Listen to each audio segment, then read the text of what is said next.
Salam guru penggerak. Perkenalkan, saya Lila Sefrani, calon guru penggerak angkatan 11 dari SD Negeri Salatiga 06, Kota Salatiga. Hari ini saya akan memaparkan koneksi antar materi dari modul 1.2. Tujuan pembelajaran khusus JGP mampu menghasilkan kesimpulan berdasarkan materi modul 1.2 tentang nilai dan peran guru penggerak serta kaitannya dengan modul 1.1 Filosofi Pendidikan Ki Hajar Dewantara. Refleksi yang saya pakai menggunakan model 4P yang meliputi peristiwa, perasaan, pembelajaran, dan penerapan. Momen yang paling penting atau menantang atau mencerahkan bagi saya dalam proses pembelajaran adalah ketika saya memahami maksud dari filosofi Ki Hajar Dewantara, bahwa murid terlahir dengan kodratnya masing-masing, sehingga guru hanya bisa menuntun tumbuhnya kodrat tersebut. Jika murid diibaratkan sebagai benih yang ditanam petani, maka petani hanya bisa merawat dan memberi perlakuan pada benih agar dapat tumbuh dengan baik. Namun petani tersebut tidak dapat mengubah benih padi tumbuh menjadi tanaman jagung misalnya.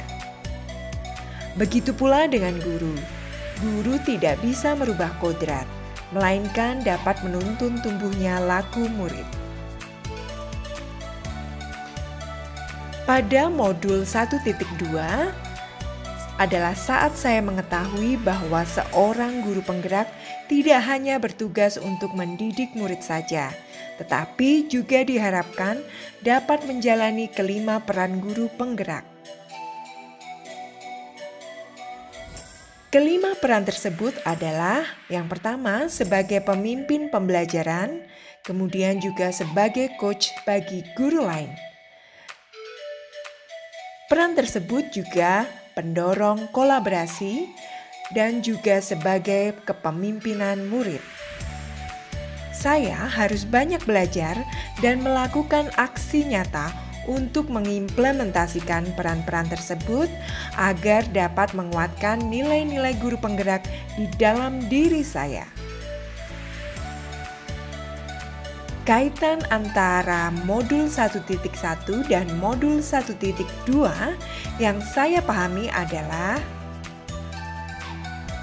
bahwa kita perlu memahami tentang prinsip dasar pendidikan yang menuntun berdasarkan pemikiran Ki Hajar Dewantara agar dapat mengimplementasikan peran guru penggerak secara optimal.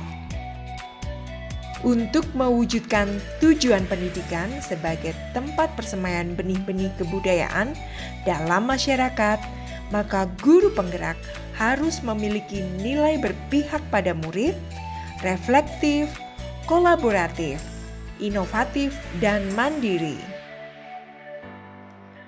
Perasaan saya selama pembelajaran berlangsung adalah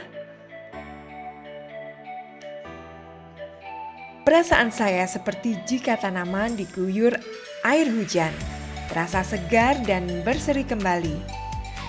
Saya mendapat pencerahan bagaimana menuntun murid tanpa merasa takut gagal dalam mendidik karena murid mempunyai kodratnya masing-masing. Saya juga tidak lagi menganggap keberhasilan dalam mendidik murid diukur dari ketuntasan belajar dari aspek kognitif saja, melainkan dari banyak aspek. Sebelum peristiwa tersebut terjadi, saya berpikir bahwa yang pertama, seorang guru dikatakan gagal dalam mendidik ketika ada muridnya yang mendapatkan nilai rendah pada mata pelajaran yang saya ampu. Yang kedua, saya belajar bahwa semua murid adalah sama. Dulunya Saya memperlakukan mereka semua dengan sama tanpa memikirkan kebutuhan belajarnya maupun minat dan bakatnya. Namun sekarang saya berpikir bahwa yang pertama, bahwa murid terlahir dengan kodratnya masing-masing. Mereka memiliki keahlian di bidangnya sendiri. Ibaratnya bahwa seekor ikan tidak harus bisa terbang. Dalam hal ini, pendidik tidak hanya mentransfer ilmu saja, melainkan juga menuntun murid supaya mempunyai budi pekerti yang luhur.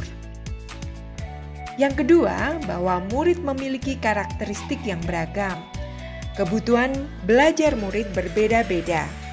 Maka dari itu, guru harus memberikan pengajaran yang sesuai dengan kebutuhan murid serta memperhatikan kodrat alam dan kodrat zaman.